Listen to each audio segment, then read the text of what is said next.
Hey everyone, in this video it's going to solely be cleaning up the mess we made while filming the last video on how not to make this mess with ruts in the springtime in saturated soil with your tractor. Let's dive right in. Get it done before it gets a little bit too warm to pull this off.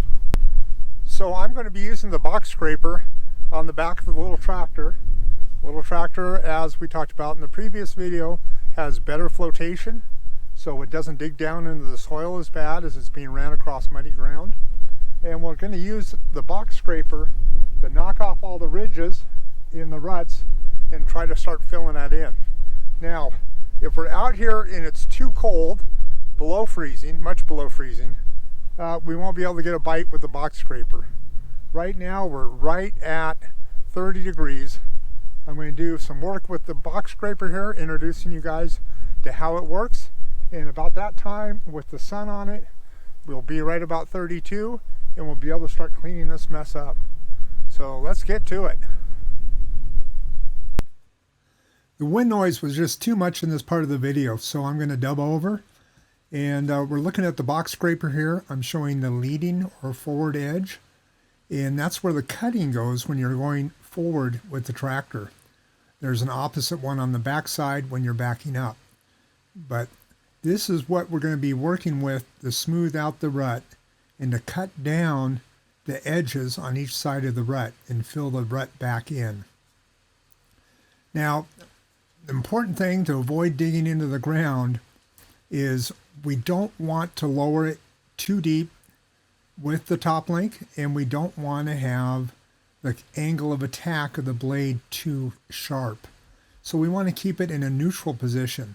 We do that by adjusting the top link to level the cutting edge. I'm going to lower the blade here. You see the box scraper from the side, it's pretty much level. It's not digging down and it's not floating too much on top, keeping that leading edge just to move the dirt that we want to without digging a deep hole. That would make a mess and you'd stall out your tractor pretty quick depending on the horsepower. So don't dig in. That's the big thing. And otherwise you're going to be cleaning up quite a bit. Adjust that top link to get it set right. And then also use your lifting arms to keep the box scraper from digging in too deep into the ground. And don't be afraid to make minor adjustments as you need. The idea here is not to fill up the box with mud. So you want to keep it up enough that it's smoothing the mud out and not digging it out. So just to reiterate what I said, control your final depth with your 3-point lifting arms. And once again, please like, subscribe, and ring the notification bell for upcoming videos. We've got a lot coming up this spring. All right, it is time now to move some dirt. Let's do it. In this clip, now I'm going to run the first clips each direction with the dub over and telling you guys what I'm doing at normal speed. That's the speed I like to go right there. I'm in low gear, just drag it along slow. I'm not filling the box up. That's what we're looking for. Make a few more runs here and I will speed it up because otherwise we're going to have an hour-long video. Here we go on the second pass. You can already see the effect that the first pass had. But once again, no mud coming out the top. It's just barely filling. I'm going to lower or raise it a little bit there. So that's our first two passes there. One going each direction. Now I'm going to speed it up so we don't spend all day on this video. If you dig in too much, like I did right there, then just raise it and drag a little bit more and clean it up the next pass. There's actually still frozen on that hump, and then coming over from there it sort of gets really soft. So once again, working with that lever control on your lifting arms to keep it from digging in too deep. Bringing back extra soil there, dropping it to sort of fill in the hole there, or hollow, that I was starting to make.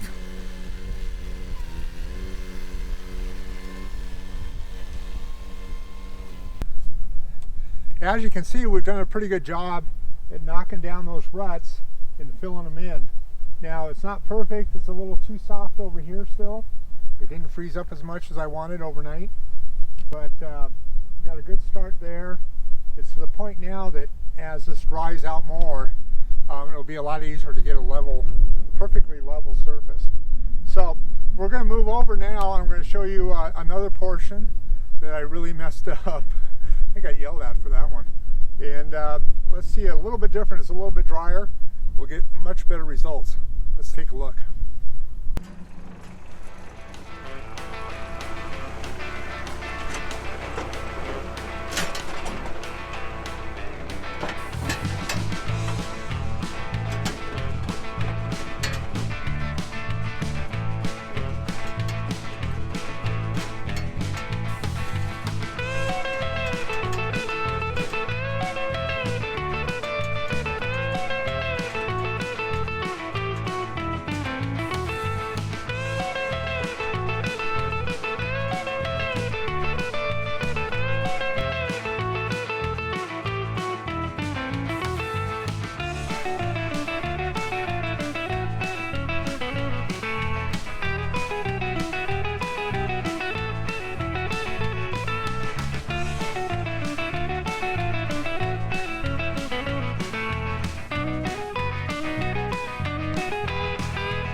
As you can see, I didn't get the results I wanted. So we're going to let this set for about a half an hour to an hour and revisit this and give it another pass.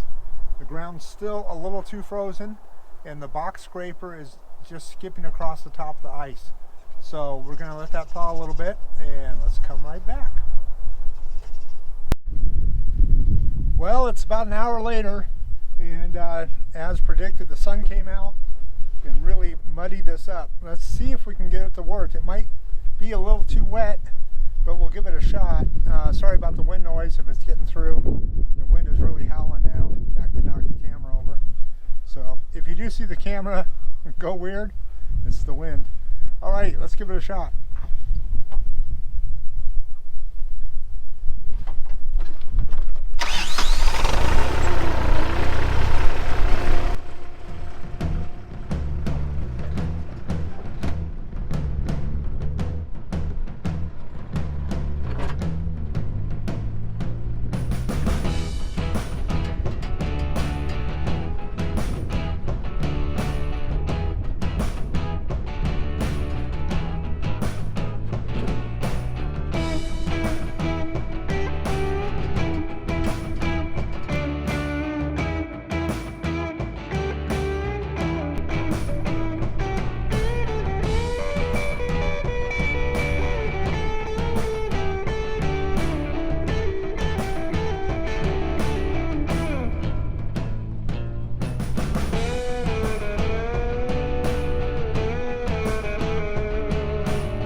So I drug a little bit of dirt back and have dropped it off right behind the tractor. We're going to go ahead and put the bucket down in float mode. Once again, we'll have the tractor noise, so I won't try talking. But once it's down in float, I'll drag it back over that little small deep spot we have left. See if we can't flatten that out.